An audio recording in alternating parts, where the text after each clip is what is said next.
너 하나 여기서 사라져도 사고사 처리하면 그만이야. 고모한테 울며불며 전화해봐야 소용없다. 컨테이너 안에서 쇠파이프를 휘두르던 707 특수부대 최고참 상사. 그런데 24시간 후 그는 별 3개를 단 중장 앞에서 무릎 꿇고 수갑이 채워졌습니다. 대체 그 고모의 정체는 무엇이었을까요?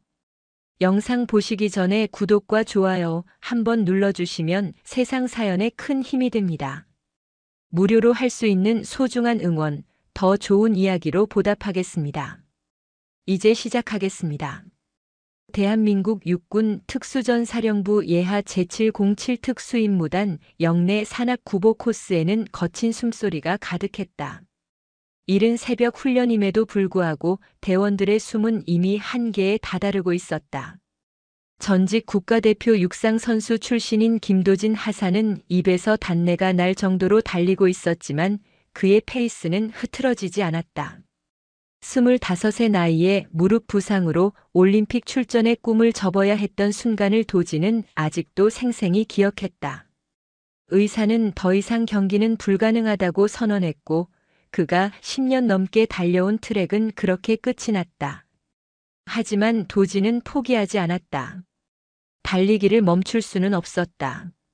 그래서 선택한 것이 특수전사령부 부사관이었다. 최고가 되겠다는 목표 하나로 대한민국에서 가장 정예화된 부대인 707 특수임무단에 지원했다. 도진의 심장은 터질 듯 뛰었지만 다리는 기계처럼 정확하게 움직였다. 육상 선수 시절 수천 번 반복했던 동작이 몸에 각인되어 있었다.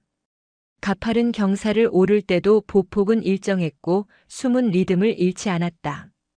뒤에서 따라오던 동기들은 하나둘 뒤처지기 시작했다. 도진은 고개를 들어 앞을 확인했다. 저 멀리 부대 내 산악구보 최고 기록 보유자인 박철우 상사의 등이 보였다. 박철우 상사는 707 특수임무단 내에서 실세로 불리는 3지역대 선임 팀장이었다. 32살의 나이에 상사 계급장을 단 그는 부대 내에서 누구도 함부로 대하지 못하는 인물이었다. 신병 시절부터 특전사에서만 10년을 보낸 그는 자신이 이 부대의 터줏대감이라고 믿고 있었다. 특히 산악구보 기록은 그의 자존심이었다. 3년 동안 아무도 깨지 못한 기록이었고 박 상사는 그것을 자랑스럽게 여겼다. 결승점까지 남은 거리는 약 200m. 도진은 육상선수 시절의 본능이 깨어나는 것을 느꼈다. 마지막 직선 주로에서 스퍼트를 올릴 때의 그 감각. 그는 호흡을 가다듬고 속도를 높이기 시작했다. 박철우 상사와의 거리가 좁혀졌다. 150m, 100m, 50m. 도진의 다리는 더 빠르게 움직였다. 박 상사는 뒤에서 따라오는 발소리를 들었다. 고개를 돌려 확인한 순간 그의 얼굴이 굳어졌다. 신참 하사가 자신을 따라잡고 있었다. 박 상사도 속도를 높였지만 이미 늦었다. 도진은 그를 추월했고 가장 먼저 결승점의 깃발을 잡았다. 동기들의 환호가 터져나왔다. 임관한 지 석 달밖에 안 된 신참이 부대 최고 기록 보유자를 꺾은 것이다. 도진은 무릎에 손을 짚고 숨을 고르며 뒤를 돌아봤다. 박철우 상사가 결승선을 통과하고 있었다. 그의 표정은 싸늘하게 굳어져 있었다. 도진은 경례를 올리며 말했다. 수고하셨습니다, 상사님. 박철우 상사는 대답 없이 도진을 바라봤다. 그의 눈빛에는 차가운 무언가가 담겨 있었다. 주변의 환호 소리가 무색하게 두 사람 사이의 공기는 얼어붙었다. 박 상사는 땀을 닦으며 도진에게 다가왔다. 그리고 도진의 어깨에 손을 올렸다.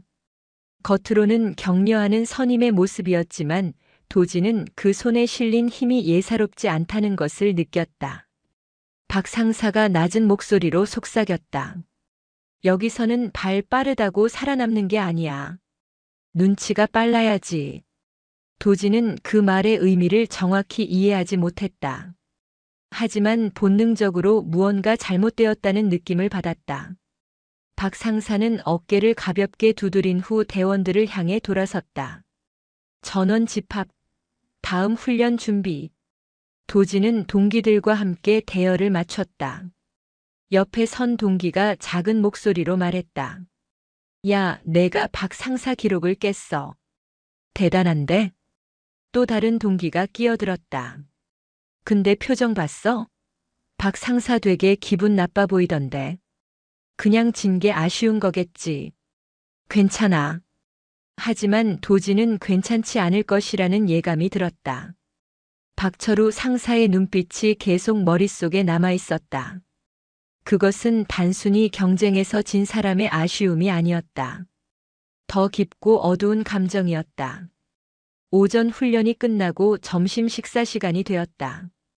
도지는 식판을 들고 배식을 받기 위해 줄을 섰다. 앞에서 배식을 담당하던 선임이 도진을 보더니 눈짓으로 뒤를 가리켰다. 도진이 고개를 돌리자 박철우 상사가 팔짱을 낀 채 자신을 바라보고 있었다. 식판에 담긴 반찬의 양이 유난히 적었다. 도진은 아무 말 없이 받아서 자리에 앉았다. 동기들이 이상하다는 표정을 지었지만 누구도 자신의 반찬을 나눠주지 않았다. 이미 박 상사의 눈치를 본 것이다. 오후 체력 단련 시간에도 이상한 일이 계속되었다. 턱걸이를 할 때 도진의 차례만 되면 박 상사가 개수를 세는 속도를 빠르게 했다.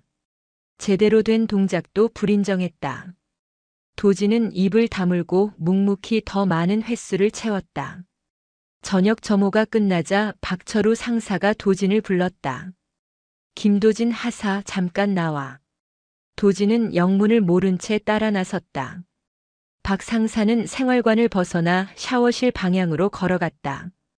그리고 샤워실 뒤편의 사람의 눈에 잘 띄지 않는 장소로 도진을 이끌었다. 그곳에는 이미 몇 명의 선임들이 기다리고 있었다. 모두 박철우 상사의 측근들이었다. 도진은 그제야 상황을 파악했다. 하지만 이미 늦었다. 뒤돌아 나가려는 순간 누군가 문을 막아섰다. 박철우 상사가 말했다.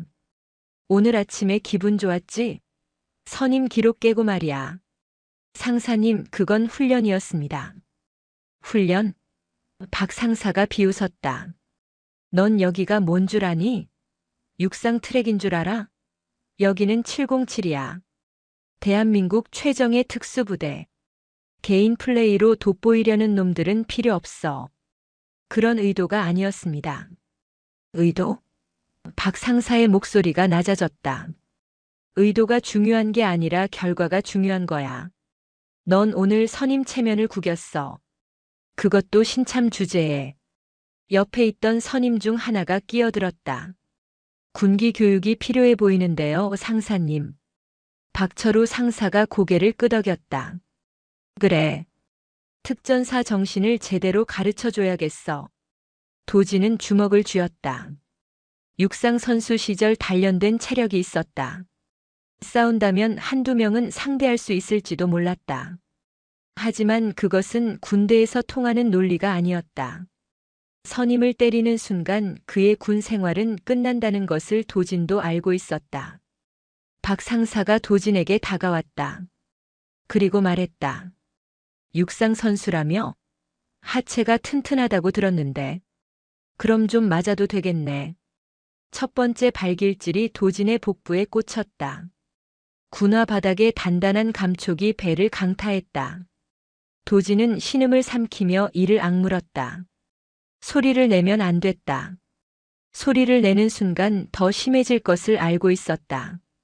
두 번째, 세 번째 발길질이 이어졌다. 옆구리, 허벅지, 다시 복부. 도진은 바닥에 무릎을 꿇었다.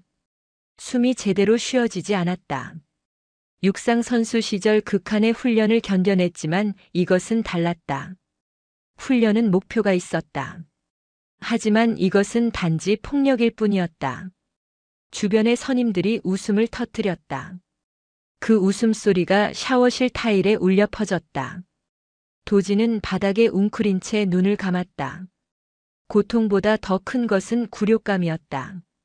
자신이 왜 이런 일을 당해야 하는지 이해할 수 없었다. 박철우 상사가 몸을 숙여 도진의 귀에 속삭였다. 이건 시작에 불과해. 앞으로 내가 여기서 어떻게 지낼지 두고 보자고. 육상 선수 출신이 얼마나 버티나. 도진은 대답하지 않았다. 할 수 있는 것은 오직 견디는 것뿐이었다.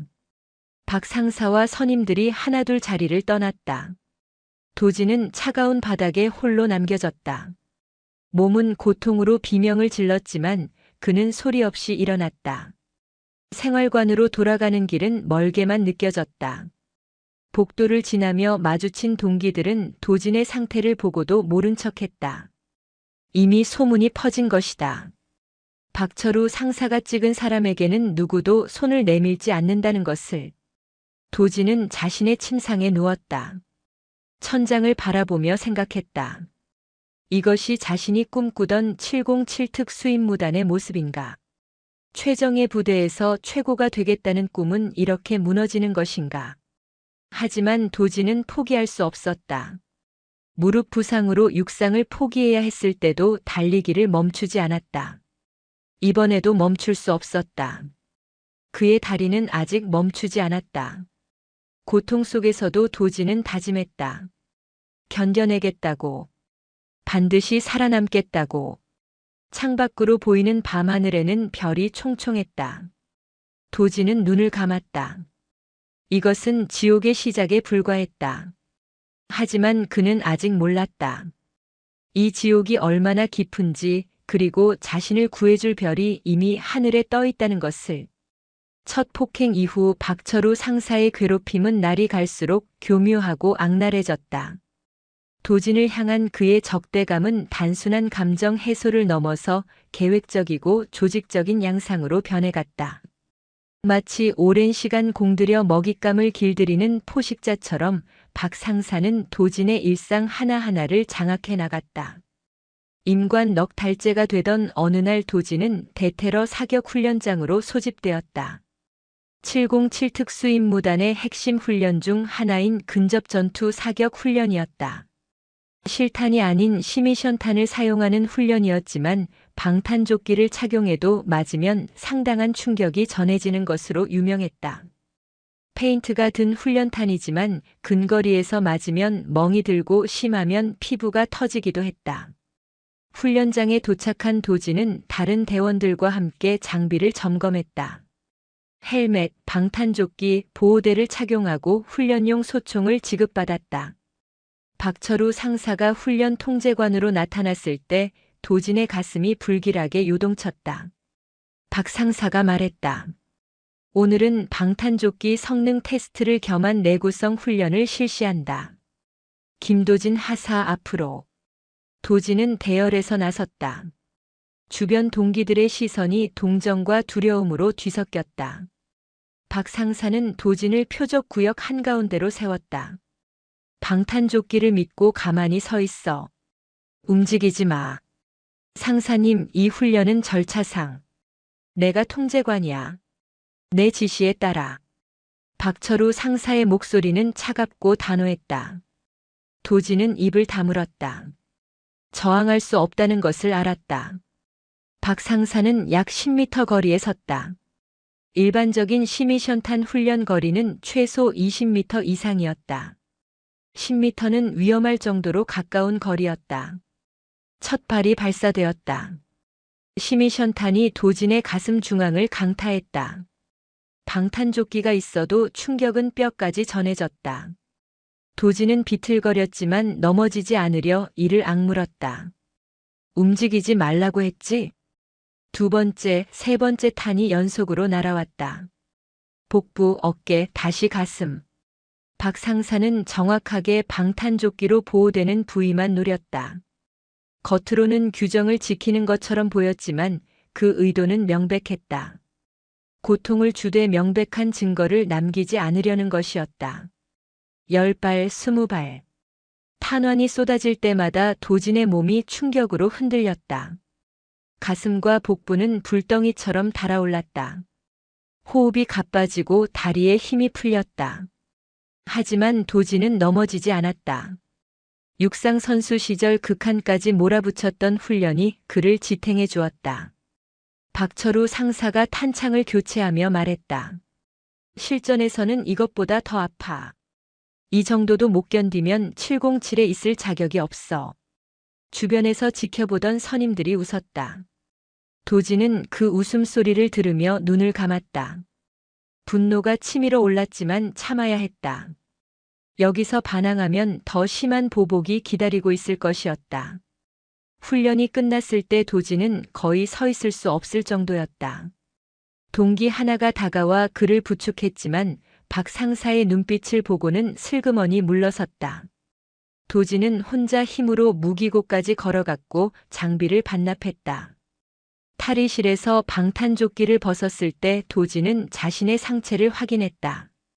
온통 붉고 검푸른 멍으로 뒤덮여 있었다. 손으로 살짝 눌러보기만 해도 고통이 밀려왔다. 이것은 훈련이 아니었다. 공개적으로 진행되는 폭행이었다. 하지만 더 견디기 힘든 것은 육체적 고통이 아니었다. 식사 시간마다 반복되는 굴욕이 도진을 서서히 무너뜨리고 있었다. 배식을 받을 때마다 도진의 식판에는 밥알 몇 개와 국물만 담겼다. 반찬은 찾아볼 수 없었다. 처음에는 동기 하나가 자신의 반찬을 나눠주려 했다. 하지만 그 모습을 본 박철우 상사가 그 동기를 따로 불러내 무슨 말을 했는지 이후로는 아무도 도진을 돕지 않았다. 식당에서 도진은 섬이 되었다. 누구도 그의 옆자리에 앉지 않았고 누구도 그와 대화를 나누지 않았다. 도진은 하루에 한 끼도 제대로 먹지 못했다. 체중이 빠지기 시작했고 훈련 중 체력이 급격히 떨어졌다. 한때 육상 트랙을 지배했던 탄탄한 근육은 점점 위축되어 갔다. 거울에 비친 자신의 모습이 낯설었다. 눈빛은 생기를 잃었고 얼굴은 수척해졌다. 그렇게 2달이 흘렀다. 임관 6달째에 접어든 도지는 이제 생활관에서도 투명인간 취급을 받았다. 동기들은 그와 눈을 마주치는 것조차 피했다. 그들을 탓할 수 없었다. 박철우 상사의 보복이 두려운 것이 당연했다. 도진도 그들의 입장이었다면 똑같이 행동했을 것이다. 하지만 한 사람만은 달랐다. 부대 의무실의 이지수 대위였다. 29살의 나이에 군의관으로 복무 중인 그녀는 육군 사관학교를 졸업하고 군의전문대학원을 거쳐 대위로 임관한 엘리트였다. 견장에 달린 무궁화 한 송이는 대위 계급장이었고 그녀의 의사 가운에는 군의관 명찰이 선명했다. 이지수 대위는 도진이 의무실을 찾을 때마다 늘어나는 상처들을 예리한 눈으로 관찰했다. 처음에는 가슴과 복부의 멍이었다. 그 다음에는 등과 옆구리의 타박상이었다. 최근에는 손목에 밧줄에 쓸린 듯한 상처까지 생겼다. 어떻게 다쳤어요? 이 대위가 물었다. 훈련 중에 넘어졌습니다.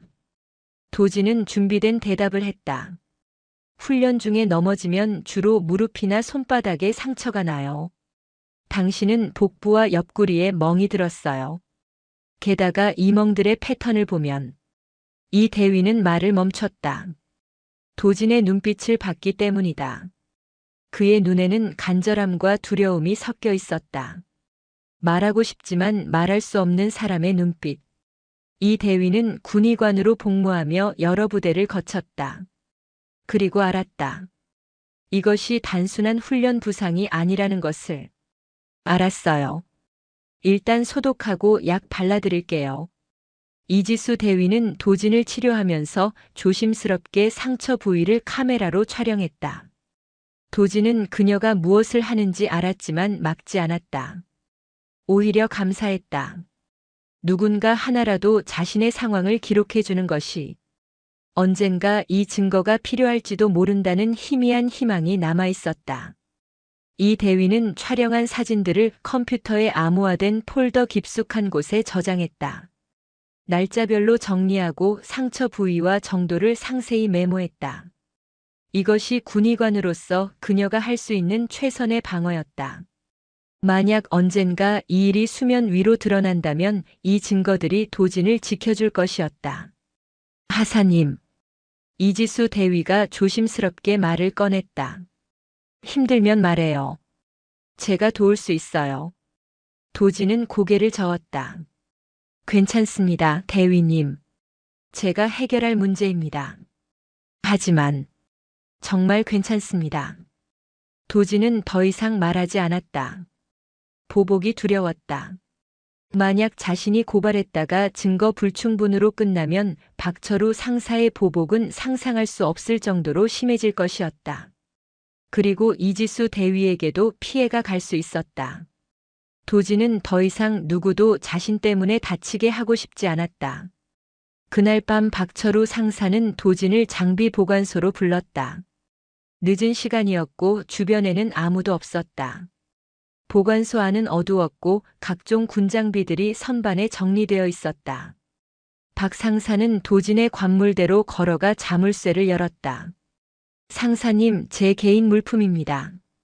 개인 물품? 박 상사가 비웃었다. 여기 있는 건 다 군대 것이지. 내 것은 없어. 박철우 상사는 관물대를 뒤지기 시작했다. 옷가지를 바닥에 던지고 사물을 거칠게 꺼냈다.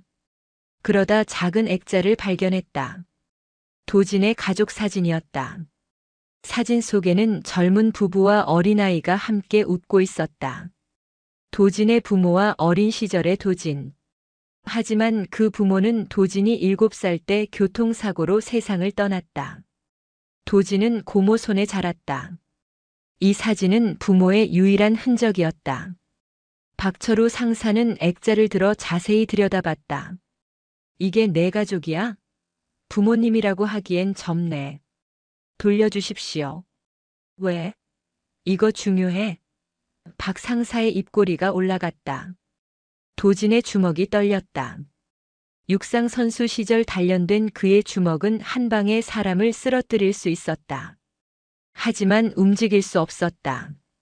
군대에서 선임을 때리는 것은 곧 군 생활의 종말을 의미했다. 박철우 상사는 액자를 바닥에 내던졌다. 유리가 깨지는 소리가 보관소에 울려 퍼졌다. 사진 위로 유리 파편이 흩어졌다. 어머, 미끄러졌네. 미안. 박 상사는 전혀 미안해하지 않는 표정으로 웃었다. 그리고 군화로 액자를 밟았다. 유리가 더 잘게 부서졌고 사진이 구겨졌다. 부모 없이 자랐다며? 그래서 이렇게 가정 교육을 못 받았나 보네. 예의도 모르고 선임 체면도 모르고. 도진의 눈에서 처음으로 살기가 번뜩였다. 손톱이 살을 파고들 정도로 주먹을 세게 쥐었다. 온몸이 떨렸다. 하지만 움직이지 않았다. 움직이는 순간 모든 것이 끝난다는 것을 알았다. 박철우 상사는 도진의 얼굴을 찬찬히 살폈다. 그리고 만족스러운 듯 고개를 끄덕였다. 화났어? 그래, 그 표정 좋아. 근데 뭐 어쩔 건데? 때릴 거야? 때려봐. 그럼 내군 생활 여기서 끝이야. 도진은 대답하지 않았다. 박 상사는 도진의 어깨를 툭 치고 보관소를 나갔다. 혼자 남은 도진은 무릎을 꿇고 바닥에 떨어진 사진을 주웠다. 유리 파편에 손이 베었지만 느껴지지 않았다. 구겨진 사진을 펴며 도진은 눈물을 삼켰다. 부모님의 얼굴이 흐릿하게 보였다. 그들이 살아계셨다면 이 상황을 어떻게 받아들였을까? 자랑스러운 아들이 특수부대에 들어갔다고 기뻐했을까? 아니면 이렇게 무너져가는 아들을 보며 가슴 아파했을까? 도진은 사진을 가슴에 품었다. 아직 포기할 수 없었다. 무릎 부상으로 육상을 포기해야 했을 때도 버텼다. 이번에도 버텨야 했다. 그의 다리는 아직 멈추지 않았다. 하지만 도진은 몰랐다. 이것은 아직 시작에 불과하다는 것을, 더 깊은 어둠이 그를 기다리고 있다는 것을, 그리고 그 어둠 속에서 그를 구해줄 빛이 이미 준비되고 있다는 것을. 임관 7달째 되던 늦가을 밤이었다. 하늘에서는 폭우가 쏟아지고 있었다. 707 특수임무단 영내 상공을 선회하는 헬기의 엔진음이 빗소리를 뚫고 울려 퍼졌다. 야간 헬기 강화 훈련이 예정된 날이었다. 일반적으로 이런 악천 후에는 훈련이 취소되지만 특수전 부대에서 날씨는 핑계가 될 수 없었다. 오히려 실전과 가장 유사한 조건이라며 훈련은 강행되었다. 도지는 다른 대원들과 함께 헬기 내부에 탑승해 있었다. 완전 무장 상태로 로프 강화 준비를 마친 상태였다. 헬멧에 빗물이 부딪히는 소리가 요란했고 옷은 이미 흠뻑 젖어 있었다. 시야는 최악이었다. 어둠 속에 빗줄기가 쏟아져 지상이 제대로 보이지 않았다. 헬기 도어가 열렸다. 찬바람과 빗물이 거침없이 내부로 밀려들어왔다. 강하 통제관이 손신호를 보냈다. 첫 번째 조가 로프를 타고 내려가기 시작했다. 도지는 두 번째 조에 배정되어 있었다. 그의 바로 앞에는 동기인 이민호 하사가 있었고 뒤에는 박철우 상사가 있었다. 박 상사의 존재가 도진을 긴장시켰다. 지난 몇 달간 그에게 당한 일들이 머릿속을 스쳐갔다. 하지만 지금은 그런 생각을 할 때가 아니었다. 야간 강화는 707 특임대 훈련 중에서도 위험도가 높은 훈련이었다. 한순간의 실수가 생명을 위협할 수 있었다. 첫 번째 조가 무사히 착지했다는 신호가 왔다. 이제 두 번째 조의 차례였다. 이민호가 로프를 잡고 헬기 밖으로 몸을 내밀었다. 도지는 그 뒤를 따라 준비 자세를 취했다. 박철우 상사도 로프를 잡았다. 이민호가 강화를 시작했다. 도진도 로프에 몸을 맡기고 하강을 시작하려는 순간 위에서 이상한 소리가 들렸다. 박철우 상사가 로프를 잡는 과정에서 뭔가 잘못된 것이었다. 로프가 이상하게 꼬이며 장력이 불균형하게 분산되었다. 상사님, 로프가. 도진이 경고하려는 순간 이미 박 상사는 강화를 시작했다. 그의 체중이 실리면서 꼬인 로프가 급격하게 풀리며 장력이 한쪽으로 쏠렸다. 그 충격이 아래쪽으로 전달되었고 이민호의 하강 장비에 이상이 생겼다. 위험해. 누군가 소리쳤다. 이민호의 몸이 갑자기 기울었다. 하강 속도가 제어되지 않았다. 그는 지상까지 아직 15m 정도 남은 높이에 있었다. 이 높이에서 추락하면 중상을 입거나 최악의 경우 사망할 수도 있었다. 도진의 육상 선수 시절 반사신경이 발동했다. 생각할 시간이 없었다. 몸이 먼저 움직였다.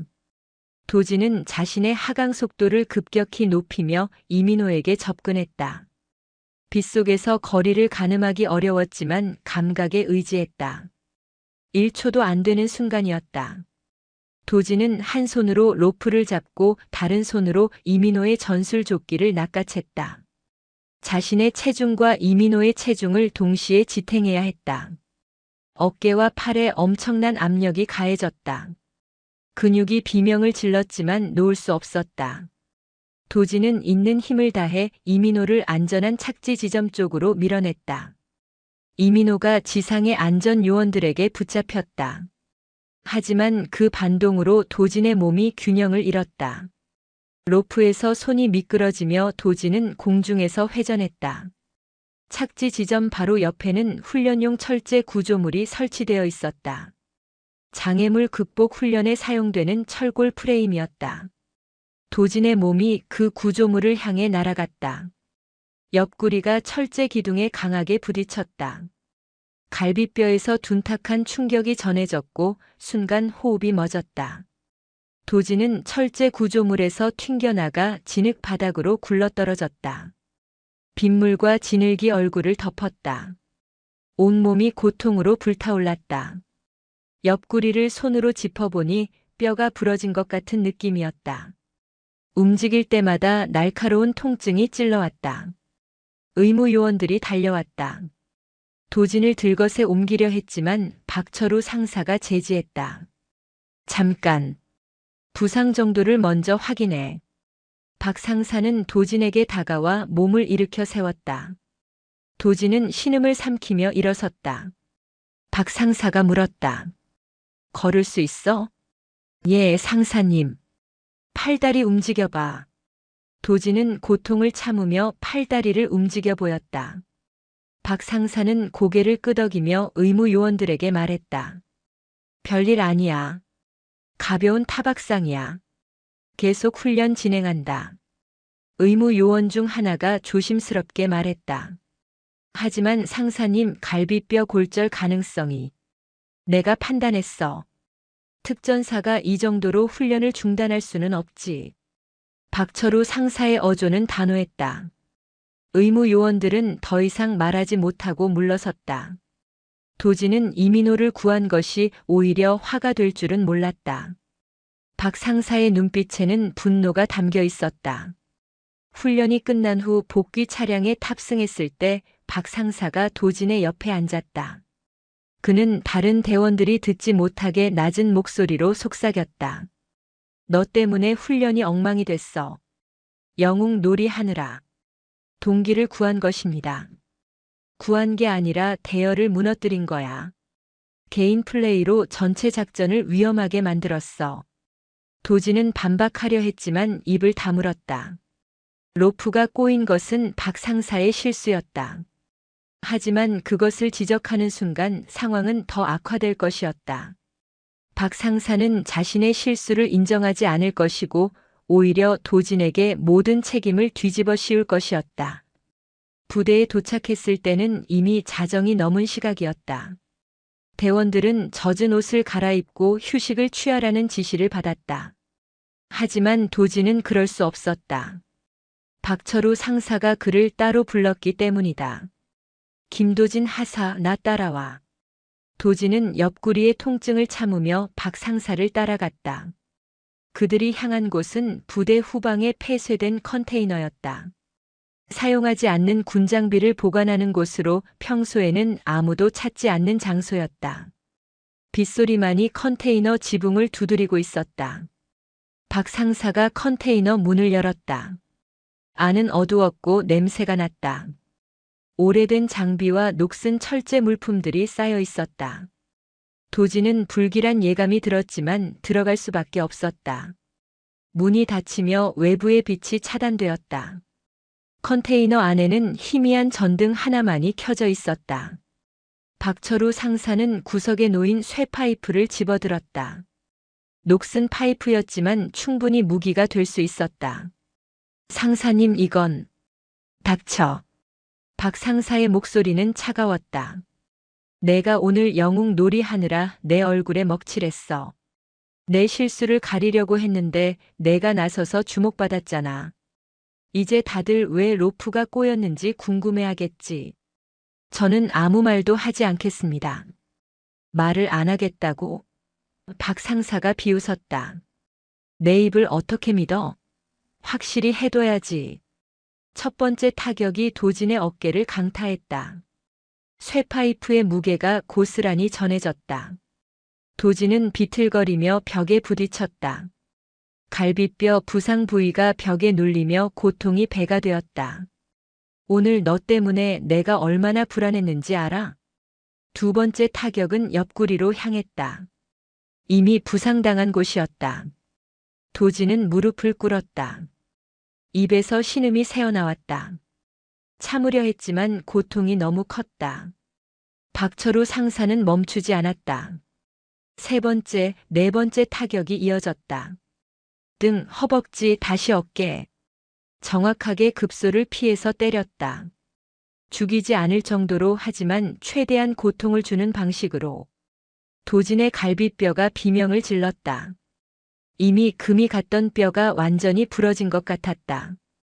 호흡할 때마다 뼈가 찌르는 느낌이었다. 입안이 터져 피맛이 났다. 바닥에 피가 떨어졌다. 이게 다 내 잘못이야. 내가 나서지만 않았어도 이럴 필요 없었어. 박 상사의 논리는 왜곡되어 있었다. 자신의 실수로 시작된 일인데 도진에게 모든 책임을 전가하고 있었다. 하지만 도진은 반박할 힘도 없었다. 바닥에 쓰러진 채 몸을 웅크릴 수밖에 없었다. 파이프가 바닥에 던져졌다. 금속이 콘크리트에 부딪히는 소리가 울렸다. 박철우 상사는 도진을 내려다보며 침을 뱉었다. 너 하나 여기서 죽어도 사고사로 처리하면 그만이야. 707에서 훈련 중 사고는 흔하니까. 야간 강화 훈련에서 부상당했다가 뒤늦게 악화돼서 사망했다고 하면 돼. 도지는 그 말이 협박이 아니라 진담이라는 것을 알았다. 박 상사는 정말로 자신을 죽일 수도 있었다. 그리고 그것을 사고로 꾸밀 수 있었다. 실제로 특수부대에서는 훈련 중 사망사고가 종종 발생했다. 하나 더 늘어난다고 해서 이상할 것도 없었다. 내일 아침까지 여기서 생각해봐. 내가 앞으로 어떻게 처신해야 할지. 박철우 상사는 컨테이너 문을 열고 나갔다. 그리고 밖에서 문을 잠갔다. 자물쇠가 채워지는 소리가 들렸다. 도지는 완전히 갇혔다. 컨테이너 안은 어둠과 침묵으로 가득했다. 희미한 전등도 꺼졌다. 밖에서는 빗소리만이 지붕을 두드렸다. 차가운 빗소리가 도진의 의식을 붙잡는 유일한 연결고리였다. 도진은 바닥에 누운 채 천장을 바라봤다. 아무것도 보이지 않았다. 어둠뿐이었다. 옆구리의 고통이 파도처럼 밀려왔다 물러갔다. 호흡할 때마다 부러진 갈비뼈가 움직이는 느낌이었다. 이대로 죽을 수도 있다는 생각이 들었다. 갈비뼈 골절로 내부 출혈이 생길 수도 있었다. 아무도 모르는 곳에 갇혀서 서서히 죽어가는 것. 그것이 도진의 마지막이 될 수도 있었다. 하지만 도진의 다리는 아직 멈추지 않았다. 트랙 위를 달리던 그 다리. 무릎이 부서져도 달리기를 포기하지 않았던 그 다리. 707 특임대에 들어와서도 달렸던 그 다리. 지금은 움직일 수 없었지만 멈춘 것은 아니었다. 도진은 떨리는 손으로 주머니를 더듬었다. 그곳에는 공기계 휴대폰이 숨겨져 있었다. 보안 규정상 부대 내 반입이 금지된 물건이었다. 하지만 도진은 만약의 경우를 대비해 몰래 가지고 있었다. 지금이 바로 그 만약의 경우였다. 손가락에 힘을 주어 휴대폰을 꺼냈다. 화면이 희미하게 빛났다. 배터리는 거의 바닥이었다. 통화할 시간이 많지 않았다. 도진은 단축번호 1번을 눌렀다. 신호음이 울렸다. 한 번, 두 번, 세 번. 그리고 연결되었다. 도진이니? 이 시간에 무슨 일이니? 익숙하고 차분한 목소리가 들렸다. 고모의 목소리. 하지만 도진은 그 두 글자를 부르기도 전에 목이 메었다. 말이 나오지 않았다. 입을 열었지만 신음만 새어나왔다. 도진아? 무슨 일이야? 대답해. 고모의 목소리에 긴장감이 실렸다. 도진은 온 힘을 다해 말을 쥐어짰다. 고모. 살려주세요. 그 한마디가 전부였다. 더 이상 말할 수 없었다. 수화기 너머로 고모의 숨소리가 들렸다. 그리고 침묵이 흘렀다. 무겁고 긴 침묵. 바로 그때 컨테이너 문이 거칠게 열렸다. 박철우 상사였다. 순찰을 돌다가 컨테이너에서 새어나오는 희미한 불빛을 본 것이었다. 뭐 하는 거야? 박 상사는 도진에게 달려들어 휴대폰을 낚아챘다. 그리고 바닥에 내동댕이 쳤다. 군화로 밟았다. 한 번, 두 번, 세 번. 화면이 산산조각 났다. 통화는 끊겼다. 감히 외부로 전화를 해? 너 오늘 진짜 죽고 싶구나. 박철우 상사의 눈에는 광기가 서려 있었다. 그는 다시 쇠파이프를 집어들었다. 도진은 눈을 감았다. 이제 정말 끝이라는 생각이 들었다. 하지만 그들은 몰랐다. 그 전화가 연결된 곳이 단순한 친척 집이 아니라는 것을. 서울 용산구 국방부 청사 인근 국군방첩 사령부 관사에서는 한 여성이 잠에서 깨어났다. 그녀는 서늘한 눈빛으로 전속 부관을 호출했다. 별이 움직이기 시작했다. 도진은 몰랐지만 구원은 이미 길을 나섰다. 컨테이너 안의 시간은 느리게 흘렀다. 도진은 차가운 바닥에 누운 채 의식과 무의식 사이를 오갔다. 옆구리의 통증이 파도처럼 밀려왔다가 물러갔다. 갈비뼈가 부러진 부위에서 날카로운 고통이 끊임없이 찔러왔다. 호흡할 때마다 뼈가 움직이며 살을 찢는 느낌이었다. 빗소리는 계속되었다. 컨테이너 지붕을 두드리는 소리가 도진의 의식을 붙잡는 유일한 연결고리였다. 그 소리가 멈추면 자신도 멈출 것 같았다. 영원히 깨어나지 못할 것 같았다. 도진은 눈을 감았다 떴다를 반복했다. 어둠 속에서 환영이 보이기 시작했다. 육상 트랙이 보였다. 젊은 시절 자신이 달리고 있었다. 관중석에서 환호하는 소리가 들렸다. 결승선 테이프를 끊는 순간의 쾌감. 하지만 그것은 오래가지 않았다. 무릎에서 무언가 부서지는 소리가 났고 트랙이 사라졌다. 다시 눈을 떴을 때 도진은 컨테이너 안에 있었다. 현실이었다. 꿈이 아니었다. 이것이 바로 지금 자신이 처한 상황이었다. 25살의 전직 국가대표 육상 선수가 특수부대 컨테이너 안에서 죽어가고 있었다.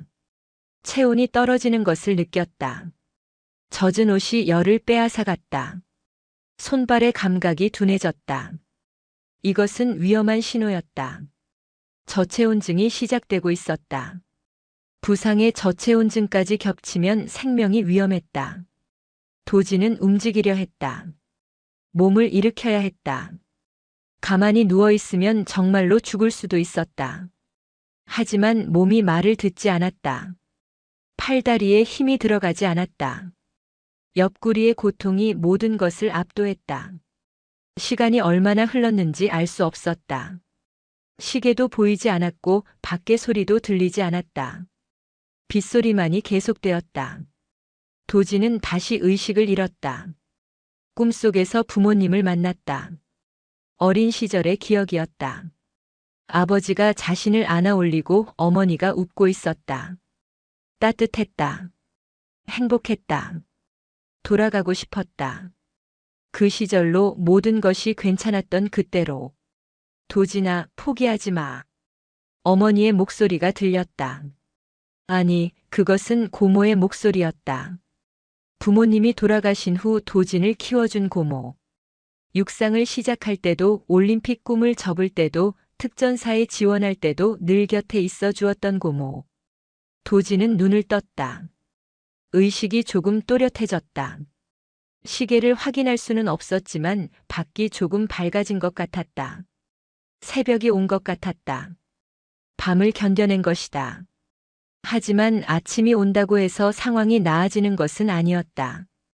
박철우 상사는 분명히 도진을 아침까지 여기 가둬둘 생각이었다. 그리고 나서 적당한 이유를 대며 풀어줄 것이다. 도진이 입을 다물고 있는 한. 만약 도진이 이 일을 신고한다면 어떻게 될까? 증거가 있을까? 컨테이너에 갇힌 것을 누가 증명할 수 있을까? 박 상사는 훈련 중 부상당한 도진이 스스로 쉬려고 들어갔다고 말할 것이다. 다른 선임들도 그의 편을 들 것이다. 도진의 말은 신참 하사의 거짓말로 취급될 것이다. 설령 조사가 시작된다 해도 박철우 상사는 10년 동안 707특임대에서 쌓아온 인맥이 있었다. 그는 교묘하게 빠져나갈 것이다. 그리고 도진에게 돌아올 것은 더 심한 보복이었다.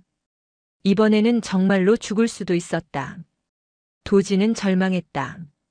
출구가 보이지 않았다. 이대로 견디다가 복무를 마칠까? 아니면 스스로 자대 전출을 신청할까? 하지만 그것은 도망치는 것이었다. 최고가 되겠다는 꿈을 포기하는 것이었다. 그때 주머니에서 무언가 느껴졌다. 공기계 휴대폰. 박철우 상사가 밟아서 부서졌지만 혹시 모른다는 생각에 도진은 손을 뻗었다. 고통을 참으며 주머니에서 휴대폰을 꺼냈다. 화면은 산산조각 나 있었다. 하지만 전원은 들어왔다. 희미하게나마 빛이 났다. 배터리 표시는 거의 바닥이었다. 3%.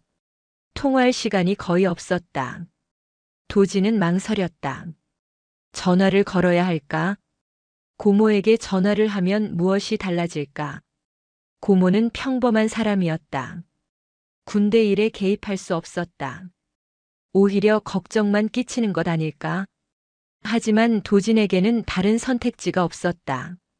이대로 죽을 수는 없었다. 적어도 누군가에게는 자신의 상황을 알려야 했다. 만약 정말로 여기서 죽는다면 고모만이라도 진실을 알아야 했다. 떨리는 손으로 도진은 단축번호 1번을 눌러. 고모의 번호였다. 신호음이 울렸다. 한 번, 두 번. 도진은 숨을 참았다. 받아달라고 기도했다. 세 번째 신호음이 울린 후 전화가 연결되었다. 도진이니? 이 시간에 무슨 일이니? 고모의 목소리였다. 잠에서 깬 듯 약간 쉰 목소리였지만 분명하고 차분했다. 그 목소리를 듣는 순간 도진의 눈에서 눈물이 흘렀다. 참았던 감정이 무너졌다. 도진아? 무슨 일이야? 대답해. 고모의 목소리에 긴장이 실렸다. 조카의 상태가 심상치 않다는 것을 직감한 것이다. 도진은 입을 열었다. 하지만 말이 나오지 않았다. 목이 메었다. 무엇부터 말해야 할지 알 수 없었다. 고모. 겨우 한 단어를 뱉어냈다. 그 한 단어에 모든 고통과 절망이 담겨 있었다. 도진은 온 힘을 다해 다음 말을 쥐어짰다. 살려주세요. 그것이 전부였다. 더 이상 말할 수 없었다. 설명할 수도 없었다. 그저 그 세 글자만이 도진의 입에서 나올 수 있는 전부였다. 살려달라고. 제발 살려달라고. 수화기 너머로 고모의 숨소리가 들렸다. 짧고 날카로운 숨소리. 그리고 침묵이 흘렀다. 무겁고 긴 침묵. 하지만 그 침묵 속에는 무언가가 응축되고 있었다. 도진은 느낄 수 있었다. 고모가 단순히 당황하고 있는 것이 아니라는 것을. 위치가 어디니? 고모의 목소리가 달라져 있었다. 더 이상 잠에서 깬 사람의 목소리가 아니었다. 냉정하고 단호했다. 명령하는 사람의 목소리. 도진은 그 변화를 느꼈지만 이해하지 못했다. 707. 특임대. 컨테이너. 도진이 가까스로 대답하려는 순간 컨테이너 문이 거칠게 열렸다. 박철우 상사였다. 그는 순찰을 돌다가 컨테이너에서 새어나오는 희미한 불빛을 발견한 것이었다. 휴대폰 화면의 빛. 뭐 하는 거야? 박 상사의 고함이 컨테이너 안을 채웠다. 그는 도진에게 달려들었다. 도진은 휴대폰을 지키려 했지만 힘이 없었다. 박 상사는 쉽게 휴대폰을 낚아챘다. 고모 도진이가 지금. 수화기 너머에서 고모의 목소리가 들렸다. 하지만 박철우 상사는 듣지 못했다. 그는 휴대폰을 바닥에 내동댕이 쳤다. 깨진 화면이 완전히 산산조각 났다. 박 상사는 멈추지 않고 군화로 휴대폰을 밟았다. 한 번, 두 번, 세 번. 휴대폰이 완전히 부서졌다. 회로가 드러나고 배터리가 분리되었다. 통화는 끊겼다. 고모의 목소리도 사라졌다. 도진의 마지막 희망이 군화 밑에서 부서졌다. 감히 외부로 전화를 해? 보안 규정 위반이야. 너 오늘 진짜 죽고 싶구나. 박철우 상사의 눈에는 광기가 서려 있었다. 그는 도진이 누구에게 전화했는지, 무슨 말을 했는지 알고 싶어 했다. 하지만 묻지 않았다. 이미 통화가 끊겼고 휴대폰도 부서졌다. 증거는 사라졌다. 일어나. 박 상사가 도진의 옷깃을 잡아 일으켰다. 도진은 비틀거렸다. 옆구리에 통증이 폭발했다. 다리에 힘이 풀려 주저앉으려 했지만 박 상사가 붙잡고 있었다. 누구한테 전화한 거야? 고모입니다. 고모? 박 상사가 비웃었다. 고모한테 살려달라고 울었어? 얼마나 한심하면. 그래서 고모가 뭐 해줄 건데? 여기 쳐들어와? 박 상사는 도진을 밀쳤다. 도진은 벽에 부딪혀 바닥에 쓰러졌다. 박 상사는 부서진 휴대폰 조각들을 주워 모았다. 증거를 인멸하려는 것이었다. 이거 가지고 너 영창 보낼 수 있어. 보안 규정 위반으로. 그럼 내군 생활 끝이야. 도지는 대답하지 않았다. 할 수 있는 말이 없었다. 박 상사의 말이 맞았다. 공직의 휴대폰 반입은 중대한 보안 위반이었다. 특수부대에서는 더욱 엄격하게 다뤄지는 사안이었다. 하지만 나도 인정은 많은 사람이니까 한 번만 봐주지. 대신 앞으로 절대 이런 짓 하지 마. 알았어? 박철우 상사의 관대함은 거짓이었다. 그는 도진을 영창에 보내지 않는 것이 아니라 자신의 폭행이 드러나지 않도록 덮으려는 것이었다. 만약 도진이 영창에 가면 조사가 시작되고 그의 부상 원인이 밝혀질 수 있었다. 일어나서 의무실 가. 갈비뼈 검사받아. 훈련 중 부상이라고 해.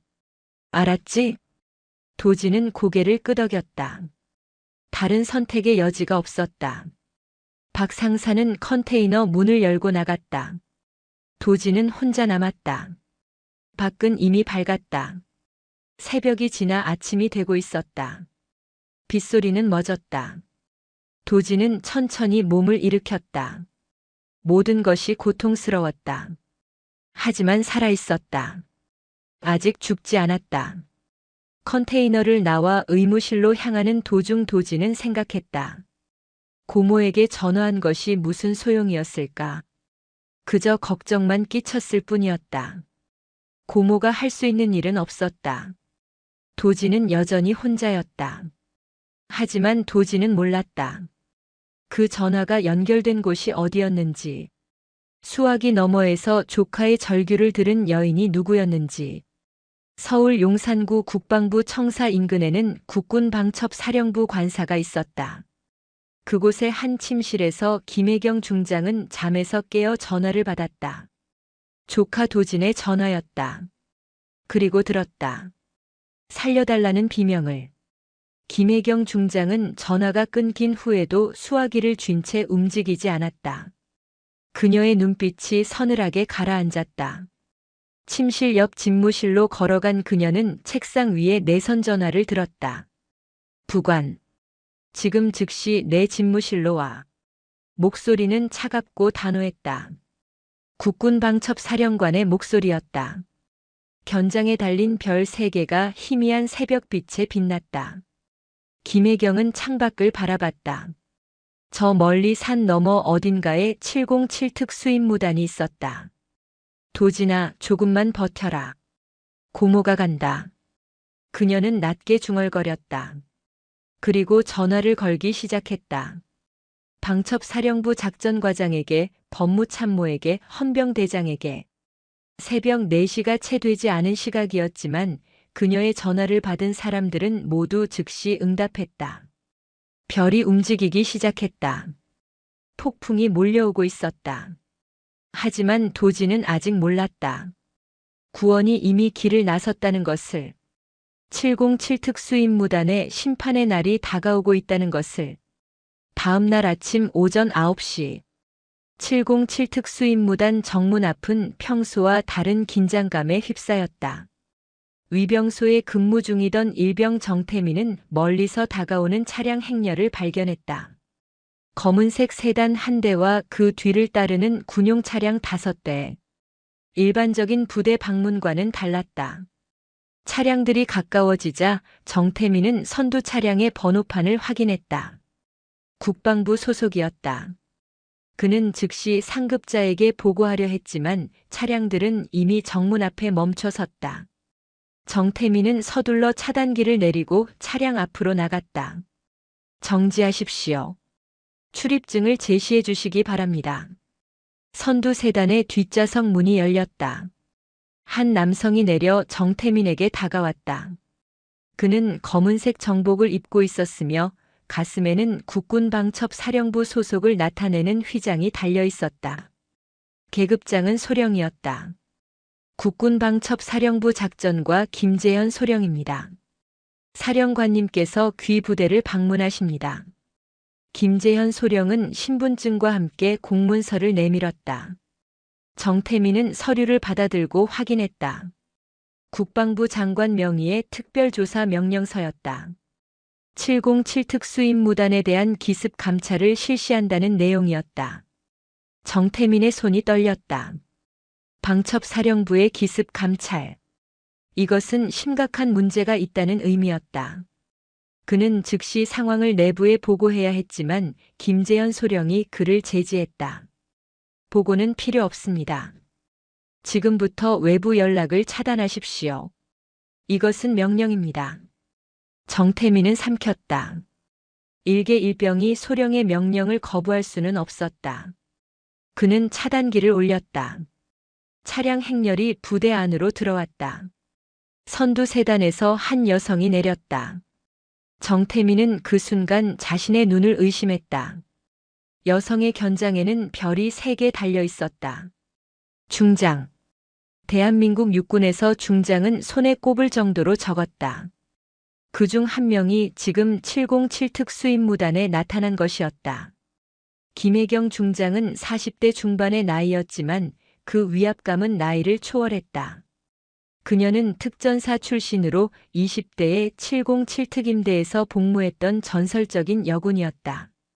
최연소 소령 진급, 최연소 대령 진급, 그리고 최연소 중장 진급. 육군 역사에서 가장 빠르게 별을 단 여성이었다. 현재 그녀는 국군 방첩 사령관으로서 군 내 모든 정보와 기밀을 다루는 조직의 수장이었다. 방첩사령부는 군 내부의 부정부패, 기강해이, 범죄 행위를 조사하고 처벌하는 권한을 가지고 있었다. 그리고 김혜경 중장은 그 정점에 있었다. 그녀는 붉은색 명찰이 박힌 특전 전투복을 입고 있었다. 707 특임대 출신임을 드러내는 복장이었다. 김혜경 중장은 정문을 지나 부대 안으로 걸어 들어갔다. 그녀의 뒤로 방첩사 요원들이 따랐다. 모두 무장하고 있었다. 부대 내부는 이미 소란스러웠다. 아침 점호를 마친 대원들이 각자의 임무를 수행하고 있었다. 하지만 방첩사 차량들이 들어오는 것을 본 순간 모두가 얼어붙었다. 무슨 일이 일어나고 있는지 아무도 몰랐다. 김혜경 중장은 단장실로 향하지 않았다. 그녀는 곧장 대테러 작전 브리핑룸으로 향했다. 그곳에는 707 특임대의 주요 간부들이 모이는 장소였다. 김 중장은 문을 열고 들어갔다. 브리핑룸 안에는 약 30명의 대원들이 있었다. 오전 작전 회의가 진행 중이었다. 박철우 상사도 그 안에 있었다. 그는 김 중장이 들어오는 것을 보고 자리에서 일어났다. 다른 대원들도 일어났다. 김혜경 중장은 단상으로 올라갔다. 마이크를 잡았다. 그녀의 목소리가 브리핑룸을 채웠다. 지금부터 이 부대는 국군방첩사령부가 접수한다. 모든 대원은 현재 위치에서 대기하라. 무단 이탈 시 군법에 따라 처벌한다. 브리핑룸이 술렁였다. 접수. 그것은 부대 전체가 조사 대상이 되었다는 의미였다. 무슨 일이 있었기에 방첩사령관이 직접 나타난 것인지 아무도 알 수 없었다. 김재현 소령이 노트북을 연결했다. 스크린에 화면이 떴다. 사진들이었다. 도진의 몸에 난 상처들. 가슴의 멍, 복부의 타박상, 등의 상처. 날짜별로 정리된 사진들이었다. 이지수 대위가 몰래 촬영하여 보관했던 증거들이었다. 김혜경 중장은 이지수 대위에게서 어젯밤 긴급히 자료를 전달받았다. 도진의 전화를 받은 후 김 중장은 즉시 707 특임대에 근무하는 인원들을 파악했다. 그리고 의무실에 이지수 대위를 찾아냈다. 새벽 5시에 전화를 걸어 상황을 설명하자 이 대위는 주저없이 모든 증거를 제공했다. 다음 화면에는 훈련 일지가 떴다. 박철우 상사가 작성한 일지였다. 하지만 김 중장의 팀은 원본 백업 파일을 복구했다. 박 상사가 조작하기 전의 기록. 훈련 중 사고가 있었던 날짜와 도진의 부상 날짜가 일치하지 않았다. 조작의 증거였다. 마지막 화면에는 어젯밤 컨테이너 주변의 CCTV 영상이 재생되었다. 박철우 상사가 도진을 컨테이너로 끌고 가는 장면, 문을 잠그는 장면, 그리고 새벽에 다시 나타나 컨테이너에 들어가는 장면. 모든 것이 기록되어 있었다. 브리핑룸이 정적에 휩싸였다. 박철우 상사의 얼굴이 사색이 되었다. 그는 뒷문으로 빠져나가려 했다. 하지만 이미 방첩사 요원들이 그를 포위하고 있었다. 도망칠 곳은 없었다. 김혜경 중장은 단상에서 내려와 박철우 상사에게 걸어갔다. 그녀는 박 상사보다 한 뼘 정도 키가 작았다. 하지만 그 존재감은 압도적이었다. 박 상사는 뒤로 물러섰다. 벽에 등이 닿았다. 김 중장은 박 상사의 가슴에 달린 명찰을 바라봤다. 707 특수임무단. 대한민국 최정예 부대의 이름. 그 이름 아래에서 자행된 범죄들. 김 중장의 손이 명찰로 향했다. 그리고 단번에 뜯어냈다. 내 조카라서가 아니라 너는 군인의 명예를 더럽혔기에 내가 직접 심판한다. 조카. 그 단어가 브리핑룸을 다시 한번 술렁이게 했다. 김도진 하사가 김혜경 중장의 조카였다는 것. 하지만 김 중장은 그것을 문제 삼지 않았다. 친족이라서가 아니라 군인으로서 정의를 집행한다고 선언했다. 707이라는 이름이 너희 때문에 썩어가고 있었다. 오늘 그것을 끝낸다. 김재현 소령이 체포영장을 낭독했다. 박철우 상사는 상해죄, 직권남용죄, 강요죄, 보안 위반 은폐 교사죄로 긴급 체포되었다. 방첩사 요원들이 수갑을 채웠다. 박 상사는 저항하지 못했다. 중장 앞에서 상사가 할 수 있는 일은 없었다. 브리핑룸 안에 다른 선임들도 체포되기 시작했다. 박철우 상사의 측근들, 폭행에 가담했거나 방조했던 자들. 김 중장의 팀은 이미 모든 것을 파악하고 있었다. 증거도 확보했다. 도망칠 방법은 없었다. 박철우 상사와 5명의 가담자들이 끌려나갔다. 브리핑룸에 남은 대원들은 충격에 휩싸였다. 불과 10분 전까지만 해도 부대의 실세였던 박 상사가 수갑을 찬 채 끌려가는 모습을 목격한 것이다. 김혜경 중장은 마이크를 다시 잡았다. 이 부대는 대한민국을 지키는 최정예 특수부대다. 하지만 내부가 썩으면 외부의 적보다 더 위험하다. 오늘부터 707 특수임무단은 새롭게 시작한다. 부정과 비리를 용납하지 않는다. 약자를 괴롭히는 자는 이 부대에 있을 자격이 없다. 대원들은 숨죽이며 들었다. 김 중장의 목소리에는 단호함과 함께 슬픔도 섞여 있었다. 그녀 역시 이 부대 출신이었다. 자신이 사랑했던 부대가 이렇게 변질된 것에 대한 안타까움. 이제 김도진 하사를 데려와라. 명령이 떨어졌다. 요원 2명이 의무실로 향했다. 도진은 의무실 침대에 누워 있었다. 이지수 대위가 갈비뼈를 고정하고 진통제를 투여한 상태였다. 도진은 무슨 일이 벌어지고 있는지 알지 못했다. 김도진 하사님, 일어나실 수 있습니까? 요원의 목소리는 공손했다. 도진은 고개를 끄덕였다. 이 대위가 도와 도진을 일으켰다. 도진은 천천히 걸었다. 옆구리가 아팠지만 참을 수 있었다. 브리핑룸에 도착했을 때 도진은 장면을 이해할 수 없었다. 대원들이 모두 서 있었고 단상에는 낯선 여성이 있었다. 아니, 낯선 것은 아니었다. 견장의 별 3개. 그리고 그 얼굴. 고모. 도진의 입에서 작은 소리가 새어나왔다. 김혜경 중장은 단상에서 내려와 도진에게 걸어갔다. 그녀는 조카의 상태를 확인했다. 붕대로 감싼 상체, 멍든 얼굴, 수척해진 몸. 도진이 몸을 일으켜 경례를 하려 했다. 김 중장은 조용히 그의 어깨를 눌러 세웠다. 경례는 나중에 해도 돼. 김혜경 중장의 목소리는 더 이상 사령관의 목소리가 아니었다.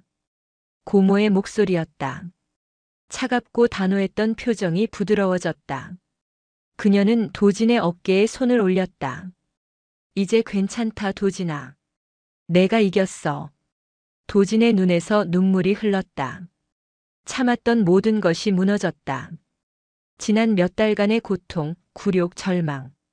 그 모든 것이 눈물로 쏟아졌다. 김 중장은 조카를 안아주지 않았다. 여기는 부대였고 그녀는 사령관이었다. 하지만 그녀의 손은 도진의 어깨에 머물렀다. 잘 견뎌줬어. 내가 포기하지 않은 덕분에 이 부대를 구할 수 있었어. 도진은 고개를 끄덕였다.